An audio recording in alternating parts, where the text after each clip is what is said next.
Hey guys, it's Jane. It's Friday. It's a beautiful, cold, but bright Friday morning here in old Melbourne town, and I'm back for a Friday Reads. Well, I finished the Neil Stevenson, Nicole Galland book that I was reading last week. I actually did a standalone book review of it on Monday. Well, it's kind of a book review. Of course, it's all a little bit more of a rave, but that's all I was really ever going to give. So there's that. It's an enjoyable book. It's about time travel and quantum mechanics and bureaucratic nonsense. There's a very sweet romance and all sorts of adventures with Vikings and, witches. And anyway, if you're interested, go and have a look at the other video. I'll link that. The only other thing I finished this week is I read the first volume of the Expanse series by James S.A. Corey, which is not actually a person, but another collaboration. I think there's actually more writerly collaborations around than you think.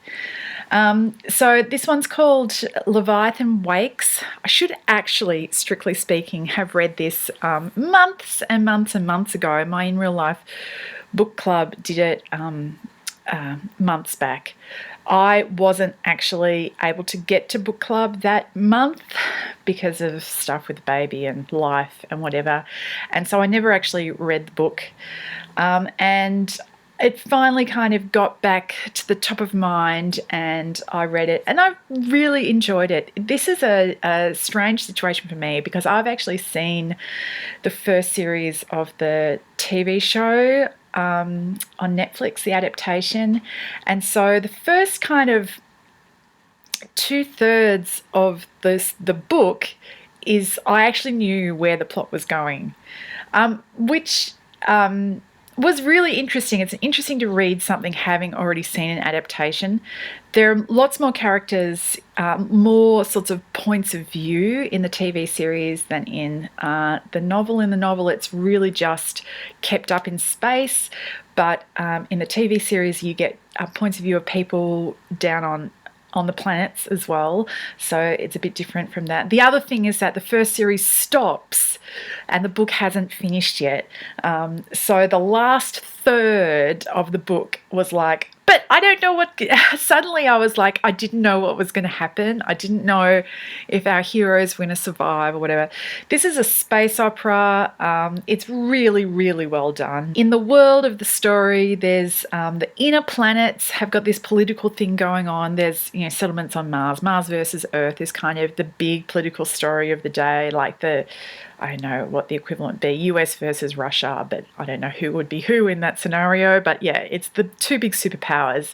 All of the story that we read, it's taking place in the belt, like people who live on asteroids or space stations or outside the inner planets, and they have their own political comings and goings, and then suddenly the superpowers get involved, and then there's this big war, but it looks like there's actually something else going on behind the scenes, and yes, there's aliens who are at the back of it all, and it's drama, and will the right people be able to save the day? And it was very, very enjoyable. The TV show is also really well done. In case anybody is interested looking for a science fiction show to watch, I can recommend that as well. But the book was top stuff. That's what I read this week. Currently I am reading, what is it called? Something about Scarlet Women. I'll put the cover up and so you'll be able to see. It's a riff on Sherlock Holmes. I think I haven't really totally figured out quite what's going on yet because I've only started reading it. The second book in this series came out last year, and when I was running through a whole lot of lists of best reads of the year, it's just kept coming up and up and up, and then I noticed it in my library. So rather than reading the second volume, I went back to look at the first. I've only really just started it, so I'll tell you more about that later. I'm not 100% certain quite what I'm going to be reading once that's done. I am got a bit of a busy week ahead of me this week. My husband is taking my elder children away for school holidays, starting at the end of next week, and leaving me at home with the baby, which sounds kind of like a bad thing, but actually it's going to be bliss. I'm just going to have peace and quiet. I know some people long to, lots of, their ideal holiday is going somewhere, doing lots of exciting things, meeting up with people, doing lots of crazy things. My idea of a perfect holiday is just peace and quiet. And I know the boys are going to have a great time in Queensland where they're going. And my baby is relatively low maintenance as babies go. So I'm really just going to have a week at home by myself where I can keep my own hours and not make a big meal if I don't want to, and therefore not have to do the washing up and read books all day and all night if that's what I so choose. And I'm so looking forward to it.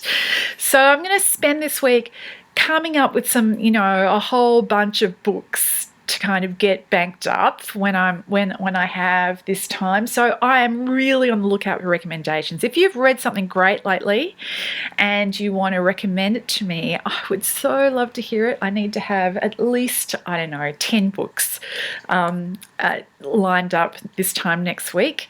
I don't know if I'll get them all read, but I'm going to have a gosh darn good try about it. Hope you're all well. If you're at VidCon this weekend, have a fantastic time. I am starting to just get a little bit butterfly flutters for September when the Australian VidCon is going. They've just started sending emails and things about it, and it's getting closer now, and it's starting to feel like it might really happen. So if you're at VidCon, have a great time. I hope you're all well, and I'll talk to you later. Bye.